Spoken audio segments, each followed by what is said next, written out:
Another day, another kuskus na pod diri sa Saudi. Karon nga kuskus nasuguan ko sa akong amo nga babae nga tiwason ang iyang giluto para sa lunch sa mga bata.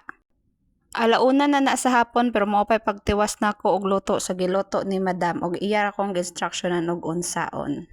So, isasalang natin to sa oven kaya nagpa-preheat na tayo. Pagkatapos nito ma-preheat, isalang natin to sa oven. Ito ay chicken na marinate na yan kanina pa.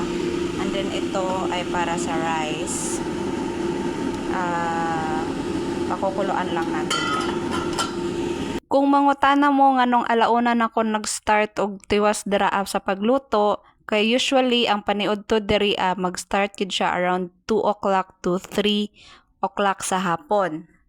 So while naghulat ta nga ma-preheat ang oven og mubukal ang tubig para sa dinungag, giplastar sad nako sa butanganan ang akong mga panghugasan ganinang buntag kay para na ako'y enough space unya sa paghugas para sa paniud to. First time ni nako magtak-ang og dinungag para gyud diri sa pagkaon sa mga bata, pero usually gyud na naa si Madam mag-guide sa ako nya kay trabaho man lagi siya, iya kong gi-instructionan og unsaon og ginachatan lang nako siya sa WhatsApp kung sakto ba akong gibuhat og mga temperature sa oven og sa akong dinungag. Kay ang mga bata grabe gid kaayo ka picky eater og dali ra kaayo nila malasahan ang dili nila ganahan nga lasa.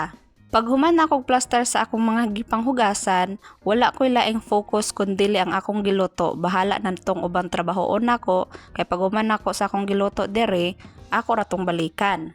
Grabe akong kakulbaan nga time while nagsigi kog luto kay basig dili ganahan si Madam sa resulta og iya kong kasab-an.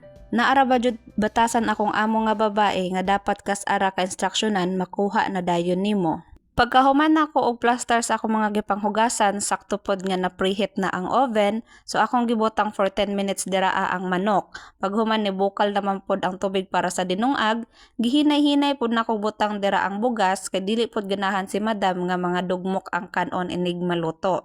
Gimix lang dayon nako gamay, paghuman gikuhaan nako og tubig kay para dili malata ang dinungag inig maluto. Pag human ako kuha og sabaw dira ako lang dayon siyang gipabukalan og maayo og gi-adjust na dayon nako ang iyang kainit kay para dili siya mapagod. Og pag human mao na dayon na siya gibutangan na dayon to nako siya butter og raisins kay mo may ganahan sa kabata unya gitabo na dayon na nako aluminum foil og giako dayon na dayon ang gipaanukan.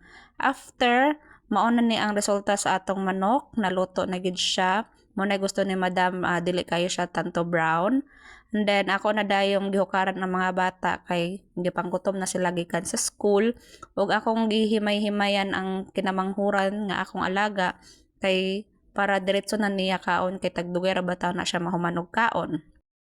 So far pag abot ni Madam iya dayong gitan-aw ang akong giluto ug iya kong gikumusta kung naunsa ra ba. Awa ko siyang giingnan nga tilawin na lang Madam, ikaw na judge kay ako mismo nakulbaan sa resulta kay basin dili pasado sa panglasa ug sa standard sa pagluto ni Madam. Pero so far so good ana siya, okay ra ang pagkadungag, dili lata, dili hilaw, dili po wala pod nga dugmok ang rice, dili parehas sa una. So mauna na ang atong final result para sa mga bata, para ra gid mga bata og sa amo kay si Madam dili hingaon. So mara to, thank you.